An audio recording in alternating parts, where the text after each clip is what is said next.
देखो ध्यान से सुनो, जैसे F is equal to G m1m2 by R square हमने पढ़ा, राइट।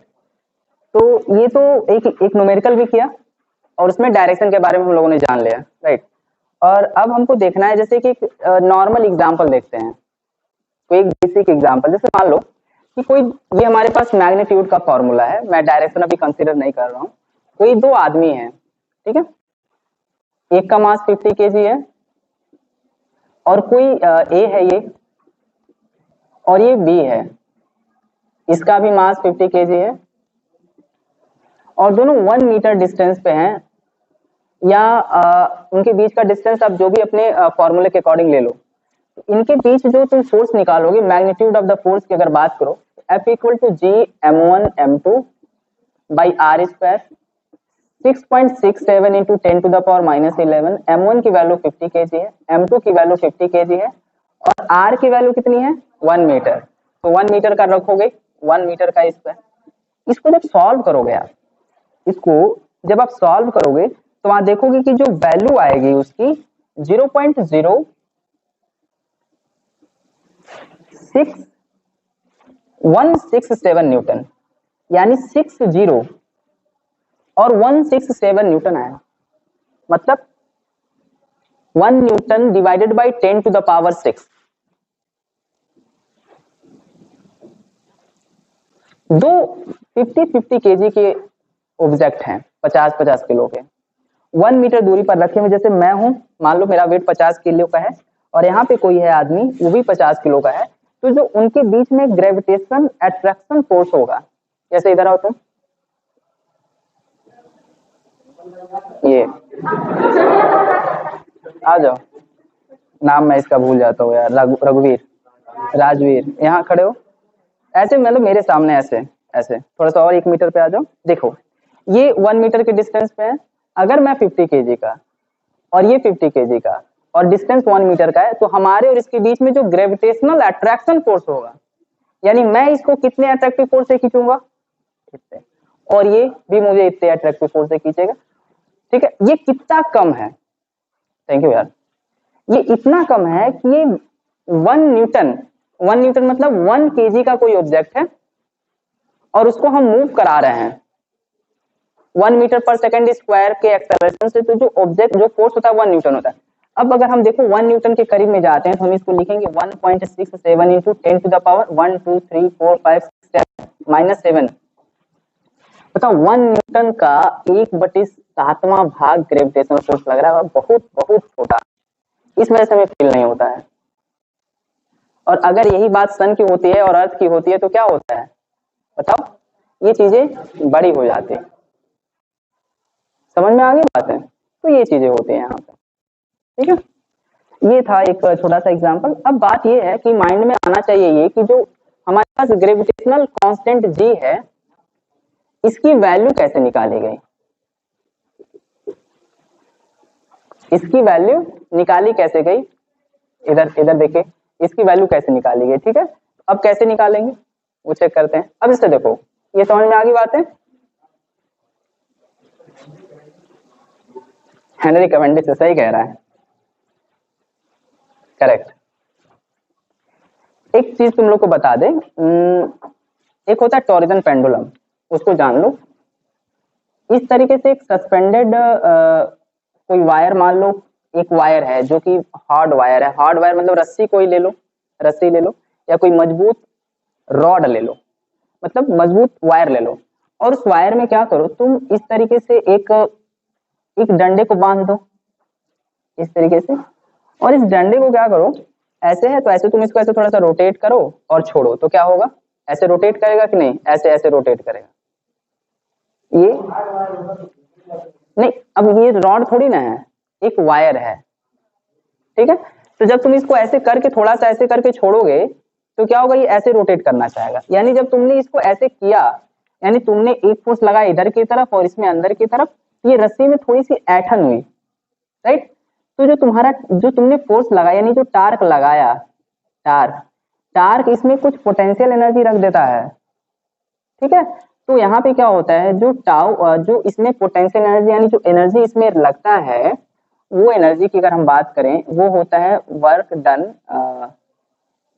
यानी जो जैसे देखो इसमें टार्क और इनके, जैसे मान लो इसको जब घुमाओगे तुम, याद नहीं आ रहा, जब इसको तुम ऐसे घुमाओगे तो इसमें कुछ थीटा में चेंजिंग होगी कि नहीं? पहले ये यहाँ था ऐसे, अब ये ऐसे हो गया, तो कुछ थीटा में एंगल बना, तो इनके बीच में रिलेशन होता है टाउ इंटू थीटा। किसका होता है? Tau into theta. क्या होता है? चेक कर, चीटिंग करनी पड़ेगी। टाउ थीटा होता है, सही है। क्या होता है? टाउ इंटू थीटा, यानी जो इसमें एनर्जी स्टोर करा जाएगा वो टाउ इंटू थीटा। टाउ क्या है? जो हमने पोटेंशियल लगाया, और थीटा क्या है? ये है इसमें जो एंगल मूव किया।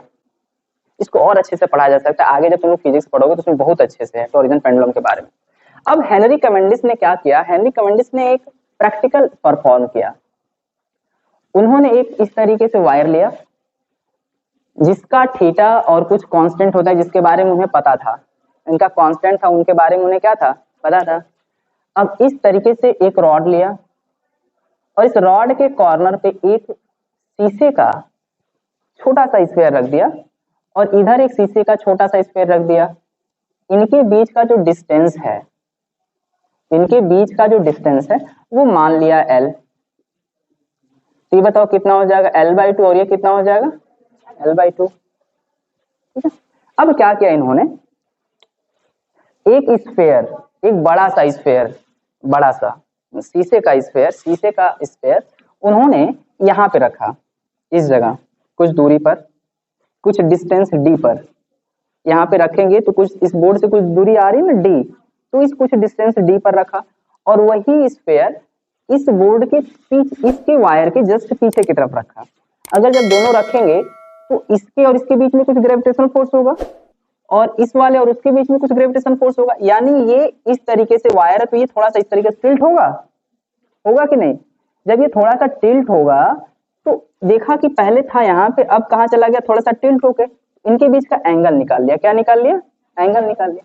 अब ये बताओ, अगर एक स्फीयर हमने यहाँ रखा और एक स्फीयर जस्ट इसके पीछे, तो ये इधर की तरफ अट्रैक्शन फोर्स करेगा, ये इधर की तरफ जाएगा। तो ये बताओ ये फोर्स कितना होगा? अगर इनके बीच का डिस्टेंस D है तो ये फोर्स कितना होगा? F = G कैपिटल M इसका, स्मॉल m इसका, इस रॉड का मास मान लेते बहुत लेस है m, और ये D इसकी डिस्टेंस का स्क्वायर, G m1m2/r²।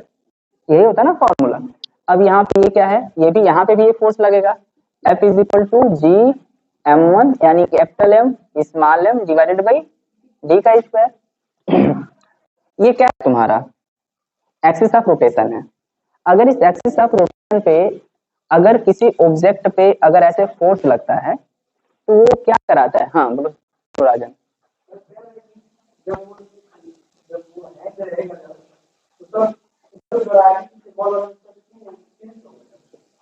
क्या? हाँ वो तो रेस्ट में है। अच्छा हाँ, जब ये ऑब्जेक्ट है, सही बात है, क्यों टिल्ट करा रहे हैं, जब हम इसके पास कोई ऑब्जेक्ट लेके जाएंगे तो इसके अंदर ग्रेविटेशनल फोर्स लगेगा। तो फोर्स लगेगा तो फोर्स का क्या मतलब? अट्रैक्ट ही तो करेगा, और जब ये अट्रैक्ट करेगा तो इधर की तरफ मूव करेगा कि नहीं? तो ये हुआ है। ठीक है, तो ये मूव करेगा इधर की तरफ, ये इधर की तरफ मूव करेगा। राइट, समझ में आ रही बातें? समझ में आ रही बातें? क्या हुआ?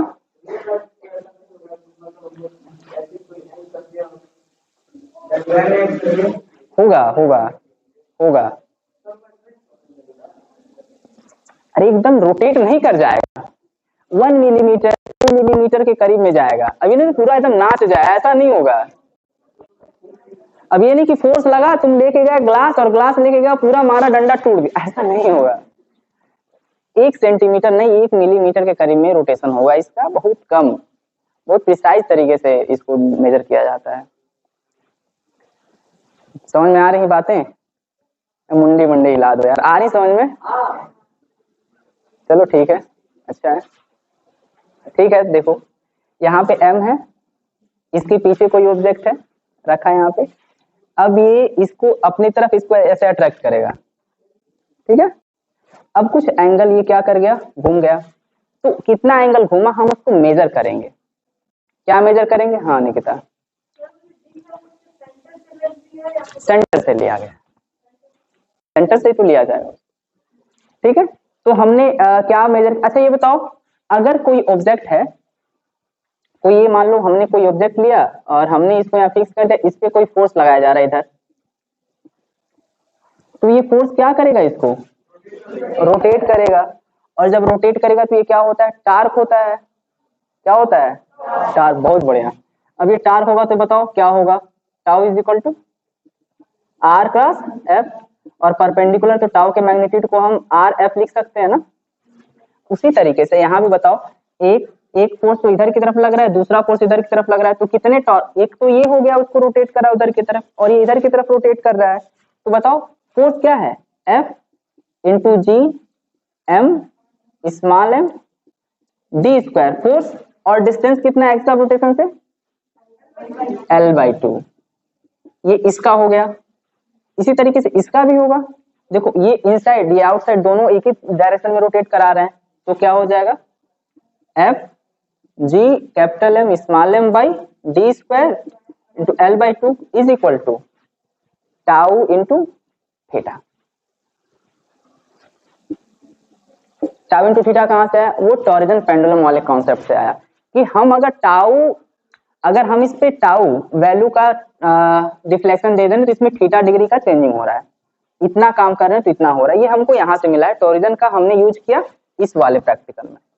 अब बताओ इसका दोनों का सम करेंगे अगर हम, तो क्या आ जाएगा? आधा ये मिलके 2 हो जाएगा, यानी एफ की वैल्यू यार क्या? एफ की वैल्यू जी m1 m2 है, यानी G capital M small M by M by D square. अब देखो थोड़ा सा इसमें कॉम्प्लिकेटेड क्या है, कुछ कॉम्प्लिकेटेड नहीं है। 2d स्क्वायर, यहाँ पे 2d स्क्वायर बेस सेम है, इसको ऐड कर रहे हैं तो 2 देखो आएगा 2gml by D square into 2 is equal to tau into theta. ये देखो 2 से 2 कैंसिल हो जाएगा, हमारे पास क्या बचेगा? G capital M small M L by D square is equal to tau into theta. देखो हमें इसका मास पता है कितना केजी का है, छोटे वाले का मास पता है, ये जो रॉड यूज किया गया उसका लेंथ पता है, कितना डिग्री घूम रहा है थीटा वो भी पता है, और उस थीटा के लिए कितना टॉर्क लगेगा वो भी पता है, और ये जो बॉल है उसके सेंटर से दूसरे वाले के सेंटर के बीच का डिस्टेंस कितना है ये भी पता है। सारा का सारा इंफॉर्मेशन है हमारे पास, इसका इसका इसका ये और ये। तो देखो जी को क्या करेंगे, हमने इधर tau theta D square, theta की वैल्यू तो इससे पता किया गया है, कुछ होगा मेजर करने पे आएगा वो। ठीक है, अगर हम रिसर्च पेपर पढ़ेंगे, हेनरी कैवेंडिश का रिसर्च पेपर अगर मिलेगा तो मैं कभी फिजिक्स लैब में दिखाऊंगा तुम लोगों को, तो वहां पे जो डाटा उन्होंने कैलकुलेट किया होगा, जो भी ऑब्जर्वेशन था सबका रिसर्च पेपर पब्लिश होता है, वो एक्सेस नहीं हो पाता, हम लोगों से एक्सेस नहीं हो पाएगा, प्रोफेसर लोगों से लेना पड़ेगा कि सर वो ग्रेविटेशनल कांस्टेंट के लिए जो हेनरी कैवेंडिश का रिसर्च पेपर था वो दे दीजिए, तो वो मिल जाएगा। तुम लोग को सबका एक्सपेरिमेंटल जो रिसर्च पेपर है वो लिखा हुआ है, रखा हुआ है, जो नहीं मिलता है, एक्सेसिबल नहीं होता है, वो टॉप यूनिवर्सिटी के लिए एक्सेसिबल होता है। ठीक है, समझ रहे हैं? तो ये हो गया हमारे पास, तो tau theta D square capital M small M divided by L, देखो ये हो गया, ये हो गया जी की वैल्यू। अब जब इसको सॉल्व किया गया तो इसी जगह से आया था 6.67 इंटू 10⁻⁻11 न्यूटन मीटर स्क्वायर पर केजी स्क्वायर। ये हेनरी कैवेंडिश का एकदम स्टैंडर्ड एक्सपेरिमेंट था।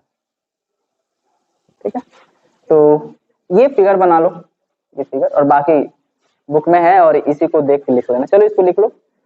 और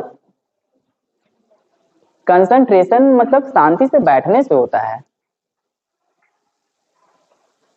पैर वैर नहीं हिलाते हैं।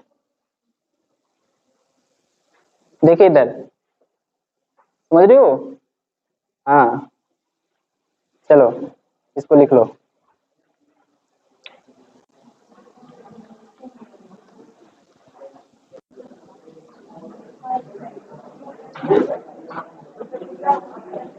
बातें नहीं करो, बातें नहीं करो, बोलो राधा। नहीं, ये मैं सॉल्व नहीं करने जा रहा हूँ, ध्यान से सुनो। ये मैं सॉल्व करने नहीं जा रहा हूँ। यहाँ पे जो वैल्यू है tau theta D square M small M L square सारा का सारा, अब डाटा नहीं ना मेरे पास, इसको अब जब मिलेगा तब तुम लोग सॉल्व करोगे। ये वैल्यू तुम्हारी हो जाएगी, ये हो जाएगी जी की वैल्यू, ये रहने क्या दिया, सॉल्व कर लेना। हाँ इसकी वैल्यू आ जाएगी, ये लिख लो पहले।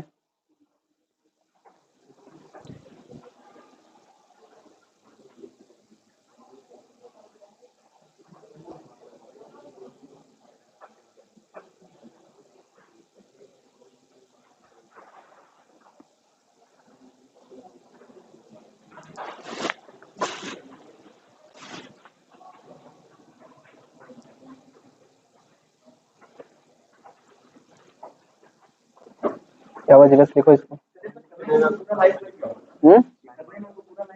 5-7 साल लगा होगा। हाँ जो भी है, 5-6-7 ईयर जो भी है, लेकिन तभी बहुत बड़ा एक्सपेरिमेंट था यार ये।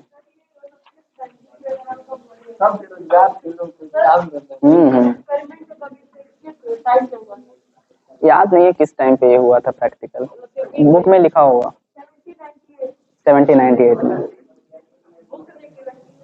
अरे मतलब कुछ भी लेके बैठी बोली तो जाइए जाइए आउटसाइड जाइए। हाँ आज दे देंगे, आज मैं लाया नहीं लेकिन। हाँ कल मैं ला दे रहा हूँ कल। ये कौन सा स्टाइल,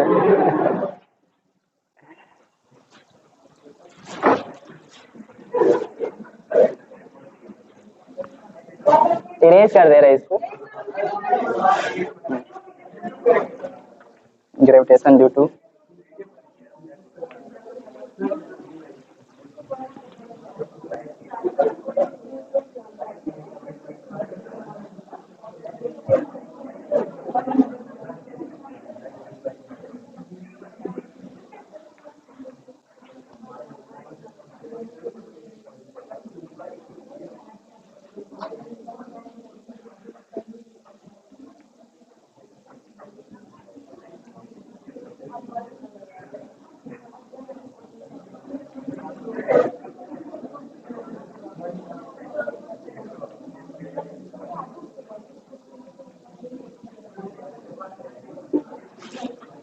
लेसन ध्यान दो। क्या हुआ देखो,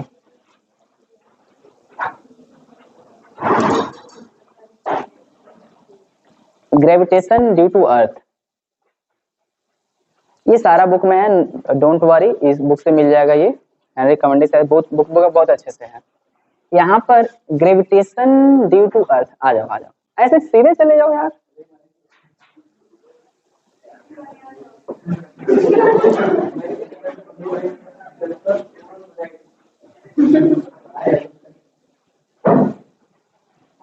ग्रेविटेशन ड्यू टू अर्थ, काश हमको, मुझे केवल पढ़ाना ही रहता। ध्यान से सुनो, ग्रेविटेशन ड्यू टू अर्थ, बात है सुनो इधर।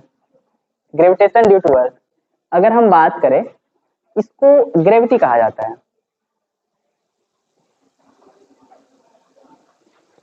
ग्रेविटेशन ड्यू टू अर्थ को कहते हैं ग्रेविटी। अगर जब हम बात करते हैं, देखो अभी तक हम बात कर रहे थे ग्रेविटेशन, बार बार हम कह रहे थे ग्रेविटेशन। जब हम सन की बात करते हैं, मून की बात करते हैं, या तो किसी भी सेलेस्टियल बॉडी की, सेलेस्टियल बॉडी ऐसी बॉडी होती है जो स्काई में होती है, ऐसे बॉडी को सेलेस्टियल बॉडी कहते हैं। अब सुनो, जैसे कि अभी तक हम लोग जो ग्रेविटेशन के बारे में डिस्कस कर रहे थे, जो भी ग्रेविटेशन के बारे में डिस्कस कर रहे थे, उस ग्रेविटेशन में हम ये अभी तक नहीं कहे हैं कि इसमें ये अर्थ है। कहीं कहे हैं? नहीं कहे हैं। हमने अलग अलग बॉडी का नाम लेके कहा है कि ये बॉडी है, ये बॉडी है, M1 M2 कह रहे हैं। अगर ग्रेविटेशन की बात करें हम, तो ग्रेविटेशन में जब एक बॉडी अर्थ हो जाती है, तो वहां पे जो ग्रेविटेशन का नाम हो जाता है, वो हो जाता है ग्रेविटी। समझ में आ गई बात?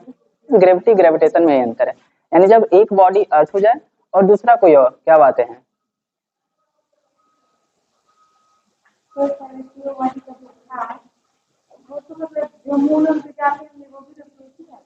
नहीं, अब जैसे देखो सेलेस्टियल बॉडी ये है, अगर आदमी कोई मून पे जाता है तो सेलेस्टियल बॉडी थोड़ी ना, मतलब देखो अर्थ जिसका मास बहुत बड़ा है विथ रेस्पेक्ट टू, हम बात करें यूनिवर्स के, तो ये सारे के सारे यूनिवर्स हैं, स्टार हैं, सारे के सारे सेलेस्टियल बॉडी हैं। हम लोग भी आ सकते हैं अगर हम लोग स्काई में रहें तो, वैसे अर्थ के साथ ही हम लोग आते हैं, ऐसा नहीं अलग। हम लोग सेलेस्टियल बॉडी थोड़ी ना है यार, अब इसके बारे में मुझे देखना पड़ेगा। यानी स्टार, मून, सन और तुम्हारे पास जो गैलेक्सी वगैरह हैं, ये सब सारे क्या हैं, ये सब सेलेस्टियल बॉडी हैं, ठीक है ना। अब देखो, अब आगे बात अर्थ की, किसकी, अर्थ की। अब सुनो, अगर कोई ऑब्जेक्ट है, उसमें से एक ऑब्जेक्ट है अर्थ, ठीक है, अर्थ, और ये कोई ऑब्जेक्ट है जिसका मास मान लें हम m, ठीक है। तो देखो जब हम अर्थ की बात करते हैं ना, तो अर्थ में दो तीन चीजें अब हम एजम्पशन करना स्टार्ट कर देते हैं, ये करना स्टार्ट कर देते हैं। इसका हम मान लेते हैं कि रेडियस आर ई होता है, इसका हमने मास कंसीडर किया एम ई, और इसका हमने मास कंसीडर किया स्मॉल एम, कोई भी ऑब्जेक्ट है, ठीक है। और इस अर्थ सरफेस से एच डिस्टेंस पर अगर कोई ऑब्जेक्ट है, ध्यान से सुनना, एच डिस्टेंस या यहाँ पे या यहाँ पे, ऐसे कहीं पे भी, तो इनके बीच लगने वाला जो फोर्स होगा F इज इक्वल टू जी, हम बस ओनली मैग्नीट्यूड की बात कर रहे हैं, डायरेक्शन की बाद में बात करेंगे, ठीक है। F is equal to G M E M divided by R E plus H का होल स्क्वायर, ठीक है। इस आर ई प्लस एच को हम लिख सकते हैं आर ई प्लस, अगर आर कहें तो स्मॉल आर, तो ये जो हमारे पास फॉर्मूला होता है F is equal to G M E M divided by R का होल स्क्वायर, ये दोनों फॉर्मूले हमारे पास आ जाते हैं। इसको हम ऐसे लिखते हैं इसके मैग्नीट्यूड के लिए, ठीक है। अब जैसे देखो, ये तो हो गया हमारे पास ये फॉर्मूला। अब क्या होता है, इसको कहते हैं gravity, gravitational force with earth on this object M, right. होता क्या है कि अगर हम बात करें, इसमें जो सबसे इंपॉर्टेंट टर्म होता है ग्रेविटेशन एक्सेलरेशन। क्या होता है, ग्रेविटेशन एक्सेलरेशन। अगर हम ग्रेविटी पढ़ते हैं तो ग्रेविटी को पढ़ने से पहले सबसे पहले हमें ये जानना रहता है ग्रेविटेशन एक्सेलरेशन क्या होता है। तो जिस वेलोसिटी, जैसे मान लो कि अगर कोई ऑब्जेक्ट है, ये अर्थ है, अर्थ पे कोई ऑब्जेक्ट ऐसे गिर रहा है, फॉल कर रहा है, तो पर सेकेंड इसकी स्पीड में कुछ इंक्रीमेंट होता है, ठीक है। इंक्रीमेंट इन स्पीड पर second in a body when body is falling under gravity without any air resistance, ऐसा मान लें हम, ठीक है। तो जो पर सेकेंड जितनी इसकी स्पीड इंक्रीमेंट हो रही है, उसी को हम कहते हैं इसका एक्सेलरेशन। यानी इसके एक्सेलरेशन को इसके नीचे गिरने की दर पे, यानी पर सेकेंड इसकी स्पीड में कितनी की चेंजिंग हो रही है। मान लो यहाँ पे स्पीड यहाँ पे v है, तो अगले second v plus delta v हो गया, अगले स्पीड में फिर से वही चेंज होगा v plus delta v plus delta v, यानी पर सेकंड जो चेंजिंग होती है उसी को कहते हैं ग्रेविटेशन एक्सेलरेशन। अब इसकी वैल्यू कितनी होती है, इसकी वैल्यू कितनी होती है बताओ, 9.8 मीटर पर सेकेंड, इसकी वैल्यू होती है 9.8। यानी जितने एक्सेलरेशन से अर्थ किसी बॉडी को अपने तरफ अट्रैक्ट करती है, जिस एक्सेलरेशन से बॉडी उसको अपनी तरफ अट्रैक्ट करती है, उसी एक्सेलरेशन को क्या कहते हैं, ग्रेविटेशन एक्सेलरेशन। समझ में आ गई बात है, ये हो गया ग्रेविटेशन एक्सेलरेशन का। अब जैसे देखो, ये जो ग्रेविटेशन एक्सेलरेशन है, क्या उसका मास और उसके कुछ कुछ रिलेशन है क्या इसके साथ, जो हमारे पास ऑब्जेक्ट है, यानी ये जो रखा गया, मान लो ये इस ग्रेविटेशन एक्सेलरेशन का क्या जी एम ई एम इन सब के साथ कुछ रिलेशन है क्या, तो देख लेते हैं। जैसे मान लो एक छोटा सा एग्जांपल इरेज करना पड़ेगा।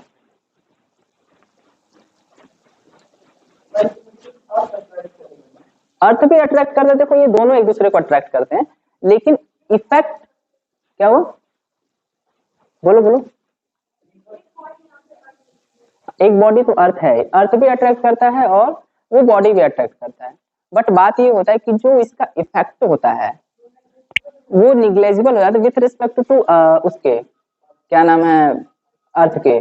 अब देखो क्या होता है कि मैंने इस डस्टर को उठाया हुआ है ऐसे ऊपर, पूरी अर्थ पूरी पृथ्वी मिलकर इसको अपनी तरफ खींच रही है और मैं इसको उठाया हुआ हूँ। सोचो कितना कम फोर्स है, लेकिन उसी कम फोर्स अगर ना रहे तो बहुत बहुत प्रॉब्लम हो जाएगी। ऑब्जेक्ट ऐसे क्या है, ये नीचे है ना, हमने इसको उठाया हुआ किसी हाइट पर, इस पे पूरा अर्थ फोर्स लगा रहा है, बट फोर्स बहुत कम है, बहुत कम। ठीक है, ध्यान दो इधर, अगर कोई ऑब्जेक्ट है, ये ऑब्जेक्ट अर्थ के सरफेस पर है, सुन लेना ध्यान से, अर्थ के सरफेस पे है, तो तुम लोगों ने पढ़ा होगा अगर ग्रेविटेशनल एक्सेलरेशन g है, इस पे लगने वाला एक फोर्स होता है F is equal to m into G, M G, नाम सुना है?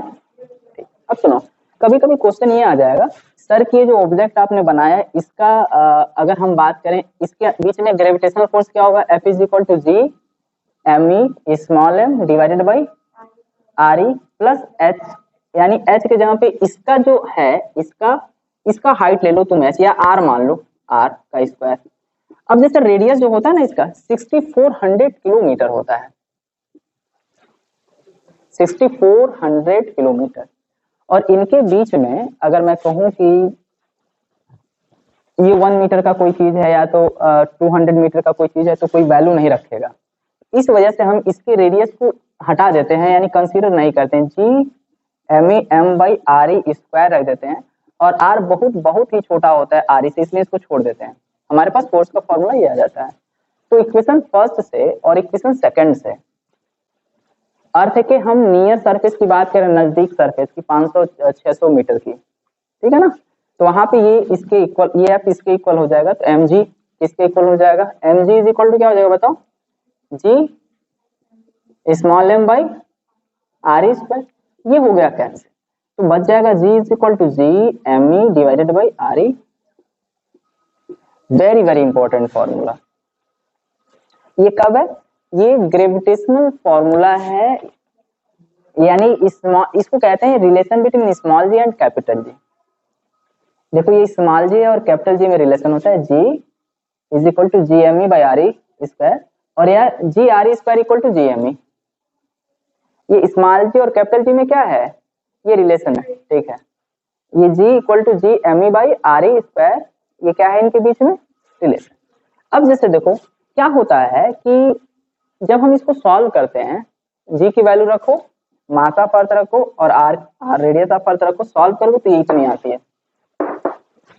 9.8, रख के चेक कर लीजिएगा, गूगल पे सर्च करिएगा अर्थ का रेडियस, ठीक है, और अर्थ का रेडियस, अर्थ का मास और जी की वैल्यू रख के चेक करिएगा, और सॉल्व करेंगे तो वैल्यू ये आएगी, ठीक है। अब सुनो क्या होता है, हमने जी की वैल्यू पढ़ ली, अब जी की वैल्यू के बाद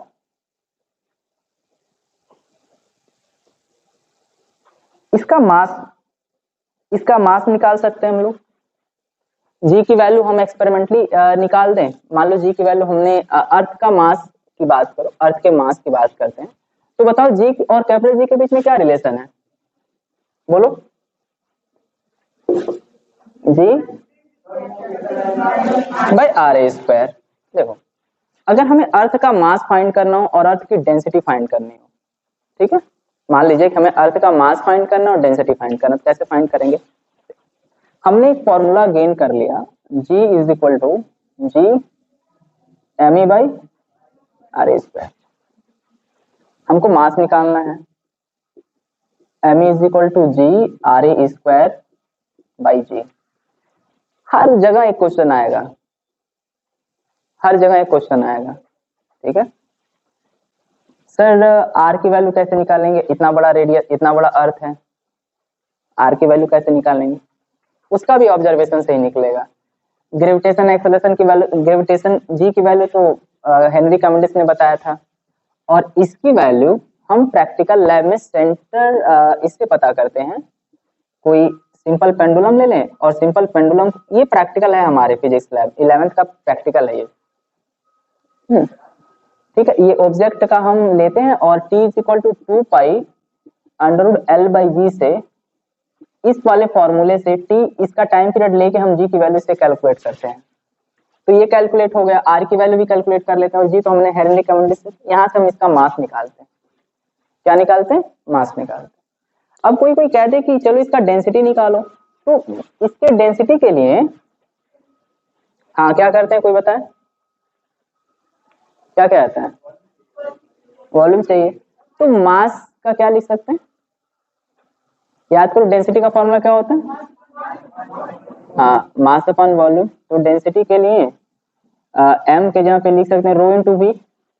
हमें रेडियस तो पता ही है, तो देखो m के जगह पे लिखा जाएगा rho into volume is equal to rho of earth और volume of earth is equal to G R E square by capital B. अच्छा, रो की वैल्यू कितनी हमें पता करना है, लिख दो। इस वॉल्यूम कितना होता है स्क्वायर का? 4/3 पाई आर ई का cube is equal to G R E square by small G capital जी।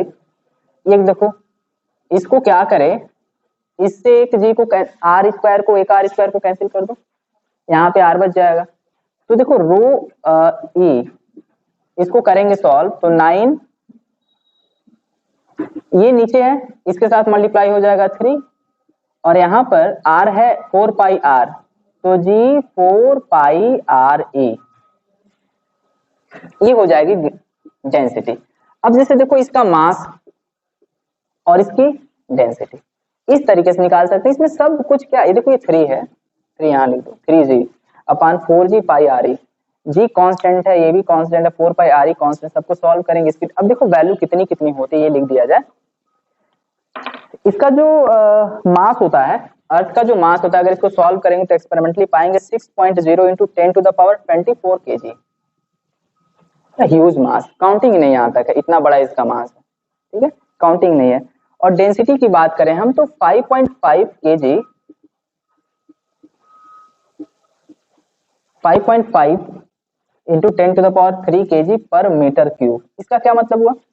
मतलब 1 मीटर लंबा हम रास्ता करें, 1 मीटर लंबा, 1 मीटर चौड़ा और 1 मीटर गहरा, और उसको हम खन के उसमें से मिट्टी निकालें और उसको वेट करेंगे तो देखेंगे इतनी इसकी वैल्यू, यानी इतनी केजी, इतना केजी यानी 5005, ये इस तरीके से इतना केजी पर मीटर क्यूब, यानी 1 मीटर का इस तरीके से बॉक्स बनाए हम,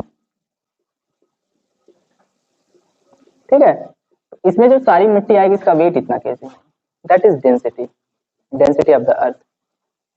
तो क्या है, सब एकदम नॉर्मल ट्रांसफॉर्मेशन। अगर ये बताओ, अगर हमको ये ना आए ये वाला सॉल्व करने, 3x + 5 = 8 या ऐसे, यही करना है इसमें, x की वैल्यू निकालनी है तो नीचे कुछ ट्रांसफर कर देना है, इसको डिवाइड कर देना, ऐसे नॉर्मल मैथमेटिक्स। तो समझ में आ रही क्या बात है? जब हम ऐसे इसको देखेंगे तो बस नॉर्मल, बस कैलकुलेशन है, करेक्ट। इसको ऐसे सॉल्व करते हैं सारी चीजें, ठीक है। अब जैसे देखो, अगर हम डेंसिटी की बात कर लेते हैं तो इसमें एक सबसे बड़ा प्रॉब्लम ये आता है ग्रेविटेशन चेंज की। हम ग्रेविटी के बारे में इसलिए पढ़ रहे हैं, देखो अगर ग्रेविटी की अगर बात करें तो ग्रेविटेशन से रिलेटेड बहुत हमारे सैटेलाइट है ना, वो अर्थ पे तो है नहीं, सब के सब स्काई में है या अंतरिक्ष में है। और हमारा जो इंडिया है, इसरो, बहुत अच्छा वर्क कर रहा है उसके पर्सपेक्टिव में। एक हमारे प्रोफेसर हैं आईआईटी खड़गपुर या कानपुर के, आईआईटी किसी कॉलेज के हैं, उन्होंने एक कोर्स पढ़ाया क्लासिकल मैकेनिक्स, देवमल्ल बनर्जी नाम है।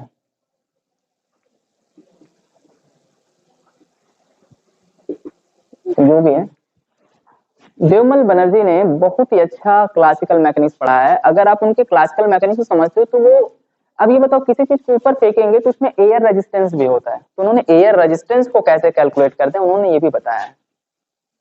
रॉकेट को लॉन्च करने के लिए कितना फ्यूल की जरूरत है, कैसे हम उसको अच्छे से प्रोजेक्ट करेंगे, क्या होता है उसका मैथमेटिक्स। कैपलर का जो हमने इतना इजी बता दिया था ना, कैपलर का जस्ट ऐसे कैलकुलेट करो ये वो फलाना, ऐसे नहीं, उन्होंने पूरा का पूरा सेंट्रल फोर्स से कैपिलर लॉ को डिराइव किया है, इलिप्टिकल पाथ उससे आया है, L/θ 1 + r करके कुछ फॉर्मूला याद नहीं आ रहा है उनका।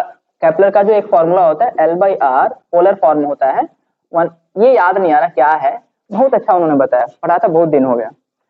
तो अगर हम इंडिया के स्टूडेंट हैं और हम मैथमेटिक्स फिजिक्स पढ़ रहे हैं और हायर लेवल फिजिक्स पढ़ रहे हैं, तो हमें ग्रेविटेशन अच्छे से आना चाहिए, क्योंकि एक तरीके से जानना चाहिए ना कि कैसे चीजें कैसे प्रोजेक्ट की जाती हैं, कैसे चंद्रयान को भेजा गया, सारा का सारा इसी से रिलेटेड है। हाँ ठीक है, तो ये ढेर सारी चीजें हैं, तो इनका आप चेक कर सकते हो यूट्यूब पे, क्लासिकल मैकेनिक्स देवमल बनर्जी करके डालना, अपने आप प्लेलिस्ट 64 लेक्चर का लेक्चर है उनका, 64 लेक्चर का। तो ये सब ढेर सारी चीजें हैं, चेक कर लेना। अब जैसे देखो, अर्थ पर, हम अर्थ पर हैं, हम अर्थ पर हैं। अब क्या होता है कि एक सबसे बड़ा प्रॉब्लम ये आ जाता है हमारे पास, सबसे बड़ा प्रॉब्लम ये आता है कि अगर हम अर्थ से ऊपर जाते हैं तो क्या प्रॉब्लम होती है हमें, क्या ग्रेविटी चेंज होती है, क्या अर्थ के नीचे जाए तो ग्रेविटी चेंज होगी, तो ये ढेर सारे क्वेश्चन है। ठीक है, तो वेरिएशन इन जी, ठीक है, एट हाइट एच, देखते हैं वेरिएशन इन जी, देख लेते हैं वेरिएशन इन जी क्या क्या हो सकता है। एबव द अर्थ सरफेस होता है और बिलो द अर्थ सरफेस होता है, और पहले अर्थ सरफेस एबव की बात करते हैं, उसके बाद बिलो देखेंगे। ठीक है, तो देखो हम मान लेते हैं कि, अब सुनो, जी की वैल्यू या तो हम अर्थ सरफेस से ऊपर जाएं या तो जी हम अर्थ सरफेस से नीचे जाएं, ठीक है, वैल्यू चेंज होगी, वैल्यू घटेगी। या तो हम अर्थ सरफेस से ऊपर जा रहे हैं तब भी जी की वैल्यू घटेगी, और अर्थ सरफेस से नीचे जाए तब भी जी की वैल्यू घटेगी। कैसे, इसको देखते हैं मैथमेटिकली कैसे ये होता है। ठीक है, देखो अगर हम अर्थ सरफेस की बात करें तो ये हमारा अर्थ का सरफेस है, हम किसी हाइट पर चले गए, मान लेते हैं किसी तरीके से किसी हाइट पर चले गए, और इसका इससे डिस्टेंस कितना है, एच डिस्टेंस है। तो अच्छा बताओ, अर्थ सरफेस पे जी को क्या कहते हैं, जी कहते हैं।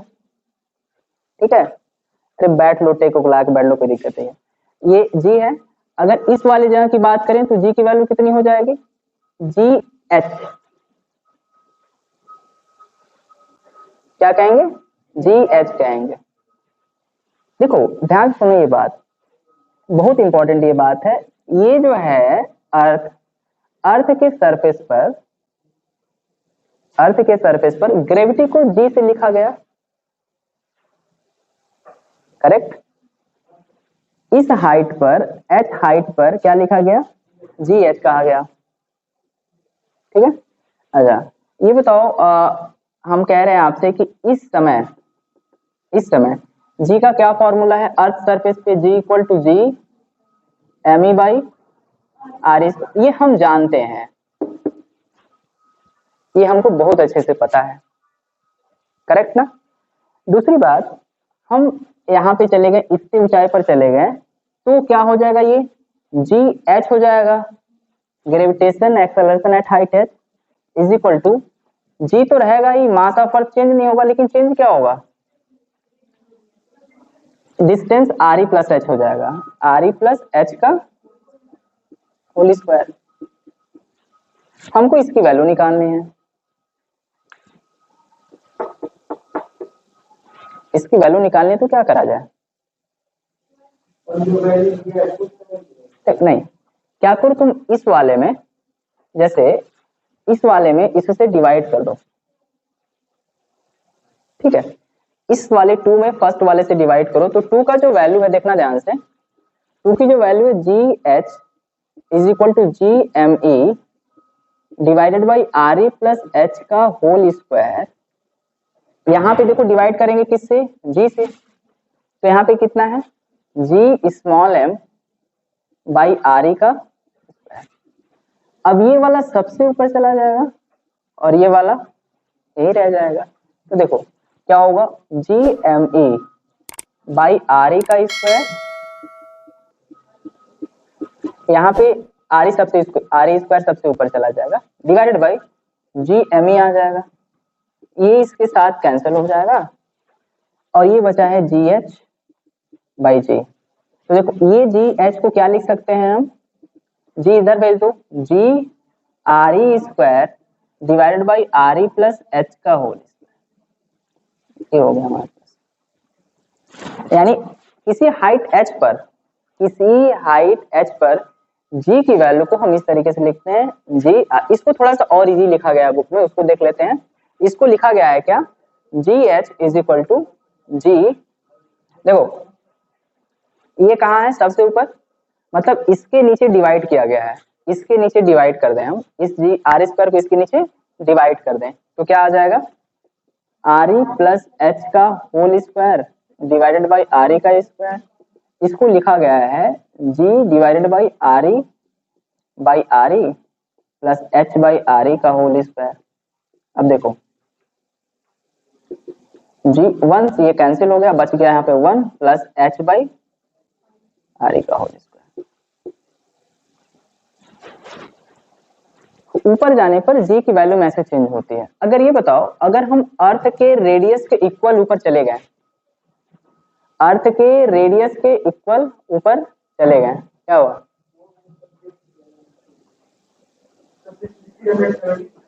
हाँ अर्थ के रेडियस के इक्वल हम ऊपर चले गए, तो बताओ जी की वैल्यू यहाँ पे कितनी हो जाएगी, फॉर्मूले से बताओ। हम कितने ऊपर चले गए हैं, अर्थ के रेडियस के ऊपर, अर्थ के रेडियस के इक्वल ऊपर चले गए, तो जी की वैल्यू कितनी हो जाएगी इस फॉर्मूले से बताइए, 0। ये फॉर्मूला है हमारे पास, ये फॉर्मूला है हमारे पास जो वहां पे लिखा गया 1 प्लस एच बाई आर ई। हम अर्थ के रेडियस के इक्वल ऊपर गए हैं, यानी H equal to R E, तो इसकी वैल्यू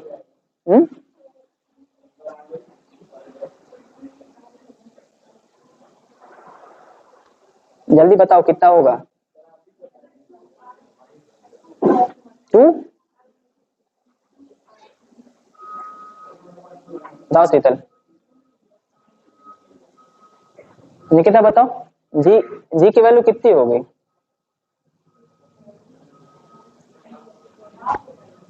हाफ हो जाएगी। कैसे कर रहे हो तुम सब, एच की जगह पे आर ही रखो, सॉल्व करो इसको।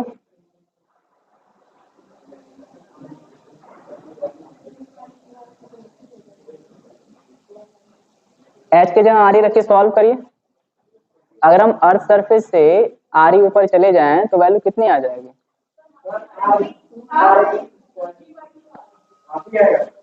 आप ही आएगा, आप आएगा, कितना आ रहा है, जी के इक्वल आ रहा है। अच्छा जान तुम बताओ, आप हो जाएगी। अच्छा ध्यान से करो, ध्यान सॉल्व करो।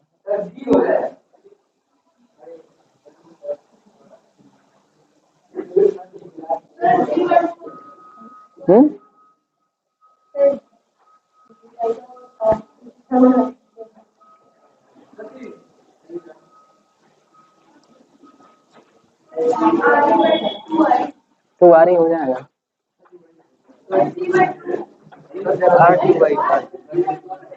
आर स्क्वायर,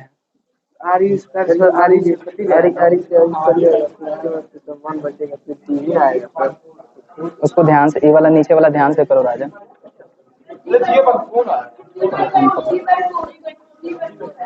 हाँ ध्यान दीजिए, आर की वैल्यू, एच की वैल्यू आर ही रख देंगे अगर हम, तो सिली मिस्टेक कर देते हो तुम सब, 1 प्लस आर ई और इसका स्क्वायर, ये भूल जा रहे हो, ये हो गया कैंसिल, हो गया 1, तो जी डिवाइडेड बाई 1 प्लस 1 का होल स्क्वायर, जी बाई 2 का स्क्वायर, जी बाई 4। यानी अर्थ के रेडियस के इक्वल कोई ऊपर चला गया तो उसका ग्रेविटेशन एक्सेलरेशन जो जी है, वहां पर ग्रेविटी इसकी जो वैल्यू होती है वो जी बाई 4 हो जाती है। कितनी हो जाती है, जी बाई 4 हो जाती है, ठीक है। और अर्थ के रेडियस के हाफ अगर ऊपर चला गया तो, अच्छा इतना जल्दी सॉल्व करो तब होगा, चलो सॉल्व करो इसको। रेडियस के हाफ अगर ऊपर चला जाए तो यानी r/2, यानी h कहाँ हो जाए, h कितना हो जाएगा, r/2 हो जाएगा। जल्दी से करिए इसको।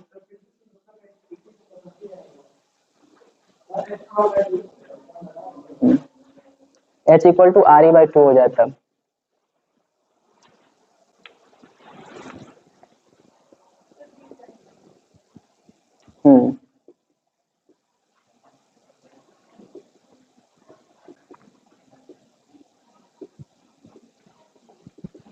इसी को सॉल्व करना है, या इसको तुम लोग लिख सकते हो ऐसे,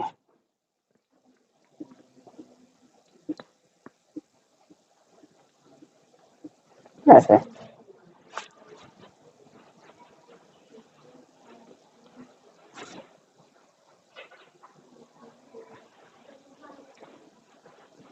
कितना आया, 3 नहीं आएगा,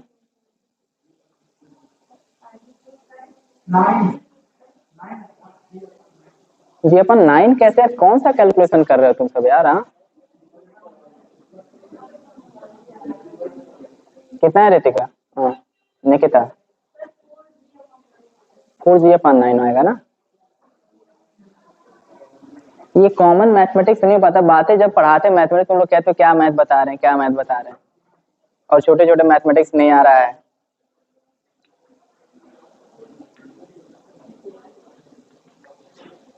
यहाँ पे ये r से r कैंसिल हो जाएगा और 1 + 1/2 का होल स्क्वायर हो जाएगा। अब इसको तुम लोग लाइटली ले रहे हो, 3 कर दे रहे हो। यहाँ पे इसका होगा बेस 1 एलसीएम करके करेंगे तो यहाँ पे 3, यहाँ पे 2 + 1/2 का स्क्वायर। अब ये क्या आ जाएगा, g/2 का होल स्क्वायर, और ये 2 का स्क्वायर 4 होगा, और 4 सबसे ऊपर चला जाएगा, 4g/9 मीटर पर सेकंड स्क्वायर। ये रेडियस के अर्थ के हाफ दूरी पर जाया जाएगा तो होगा। तो ये बहुत डिफिकल्ट है नहीं, बहुत डिफिकल्ट नहीं है। ये कैसे हो जाएगा, बस हम थोड़ा सा ध्यान देंगे तो हो जाएगा, ठीक है। ये इस तरीके से हम इसको सॉल्व करेंगे और इस तरीके से इसको लिखेंगे। और कल हम पढ़ते हैं अगर ग्रेविटेशन एक्सेलरेशन कब इंक्रीज डिक्रीज, अगर हम अर्थ सरफेस के नीचे जा रहे हैं तो क्या होगा, कल इसको पढ़ के आएगा। और कल थोड़ा सा इस पे एक h की वैल्यू फाइंड करेगा जब हमारा g/2 हो जाए। h की वैल्यू फाइंड करनी है जब GH हमारा कितना हो जाए, g/2। हमको ऐसा h फाइंड करना है जिसके लिए ग्रेविटेशन उस हाइट पर उस h की वैल्यू फाइंड करनी है जिसके लिए g की वैल्यू कितनी हो जाए, g/2 हो जाए, वो निकालना है। चलिए यानी h की वैल्यू फाइंड करनी है, कल का ही होमवर्क। Okay everyone. ये राजन कहाँ गया जी, अच्छा